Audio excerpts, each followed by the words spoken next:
you. Now, this here is the Yellow Drawing Room, one of the newly opened rooms to visitors this summer.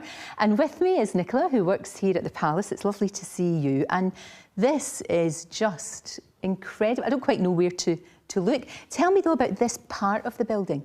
Well, we are in the East Wing, which is terribly exciting as it's the first time the public are going to be able to see it on these tours. And this is the wing that was built by Queen Victoria and Prince Albert to house their ever-increasing family. They had 9 children. And we are in the Yellow Drawing Room, which is one of the rooms incorporating a lot of artworks that came from the Royal Pavilion, which is George IV's seaside residence in Brighton. Right, there's a real, obviously we can see looking around, there's a real Chinese feeling about this room? Yes, George IV had a particular sort of penchant for Asian works of art. But what we also have in this room are sort of fixtures and fittings from the Royal Pavilion. So the curtain poles, for example, the fireplace, they were all stripped out of the Royal Pavilion and brought up on artillery carts over 2 years. It was 143 loads of objects and fittings brought up to London, and Prince Albert personally oversaw the fitting out of these rooms. But actually the wallpaper that we see now is not dating from Queen Victoria. This was actually put up by Queen Mary, but it was in the saloon at the Royal Pavilion, and everything mostly went to Kensington Palace when it was stripped out of the Royal Pavilion, and Queen Mary, hunting in stores at Kensington Palace, found it and rehung it in about 1911. And it's been painstakingly conserved as part of the resurfacing project. So it was taken off the wall, conserved, cleaned, and then hung back on the wall. The work that has gone into this, I know it's taken a long, long time, but it has, as you say, lovingly restored. I mean, people have spent hours and hours and hours getting it absolutely just right, so that visitors can come and see it in all its glory. Yes, and I hope they're really going to enjoy it, because it's such an exciting thing for us to be able to show these rooms. No, because they've never been seen before, no. So this is brilliant, and as of tomorrow they absolutely will be. Now look, we have to go to the room where the famous balcony is. Shall we go? Because that's going to be fantastic. I can't wait to see that. I mean, that has got so many stories, hasn't it? It's definitely got the wow factor. So whereabouts are we right now then? What's this? We are in the principal corridor, which is a corridor that runs the entire length of the East Wing. It's 240 feet long.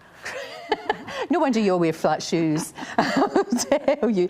And of course, the room that we're going into, which is of course behind the famous balcony, you don't usually film in there. It's not somewhere that's used a lot. No, it's only really used for sort of things like the Trooping of the Colour or His Majesty's Christmas message, last broadcast last year. Right. So it's a really special room, and it's only really members of the royal family who use it for sort of, sort of meetings or receptions and feeling things. So very, very, very honoured indeed. Can't wait to get in there. But see, before we do, let's look back at some of the fantastic and iconic moments that have been seen and we see on that balcony. Well, here we are.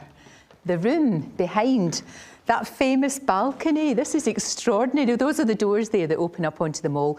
Now, we're not allowed to open them up this morning, but just imagine the generations of royals who've gathered in this very room. You can see the balcony there through the curtain. This, of course, is where King Charles and Queen Camilla would have been on Coronation Day. And, well, with me now is somebody, you were there that very, very day. It's so good to see you, Chris. Chris Jackson, royal photographer, right here. And you got that incredible image. And I always love images behind people. That is such a great picture. Well, it's amazing to be back. It was, an incredible day. Lots happened since then, but to be here on the day of the coronation, right behind the King and the Queen, in that never-seen-before angle, because, of course, it hasn't happened up to that point. Of course. It was very special. So oh, it was. It's such a great image. But you got caught as well. You got caught on camera, didn't you? Because somebody took a picture from the usual picture you would get from the front, and then we saw you. I was desperately trying to stay out of the way of my colleagues who are on the Queen Victoria Memorial down there, obviously getting that picture of the King and Queen from the front, our new King and Queen. So I was ducking around, trying not to get in their shot. I had to get a high elevation for the picture, so you occasionally saw my hand popping up behind the King and the Queen. But I got so many messages from friends and family afterwards, and if you want to get about 500 new Facebook friends, pop up behind the King and Queen on the Coronation Day. That's the way to do it.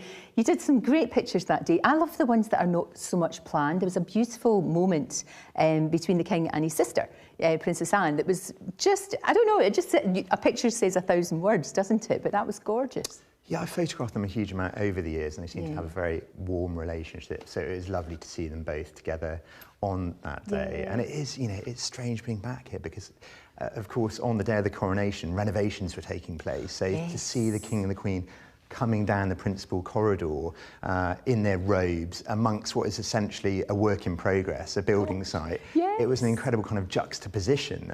So it's fantastic to be back here today. It looks incredible. The work that's been done to make it look so incredibly beautiful. It's gorgeous. And of course, recently, Trip in the Colour, and we saw William and we saw Catherine as well, which was fantastic.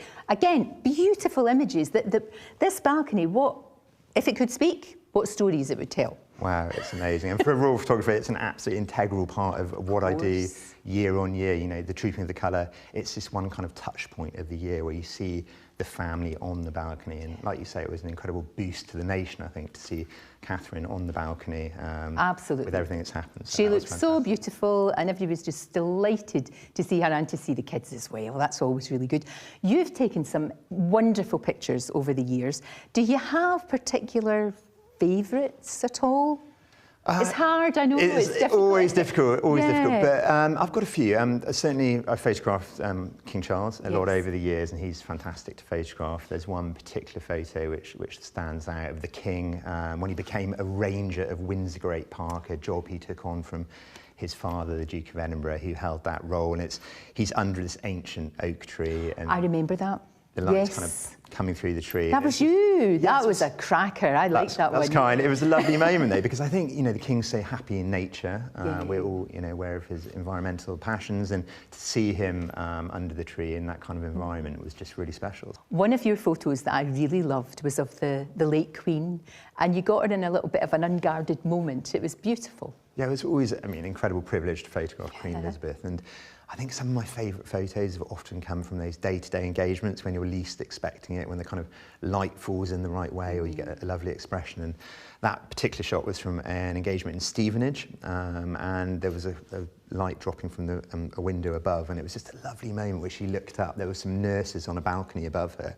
And it was just a kind of slightly cheeky expression and maybe a glimpse into her personality. But it's just a shot that really resonated with me when I saw it, and hopefully members of the public. It was just one of those special moments. You're very good at showing us the people behind, you know, the crown, the actual human beings, if you like, behind the crown. And it's been such a privilege to be in here and to see this. I've seen it so often from that side. Yes, exactly. And to see it looking out is, wow, it's something very special, isn't it? Totally. It really is. Very unique. Thank you so, so much.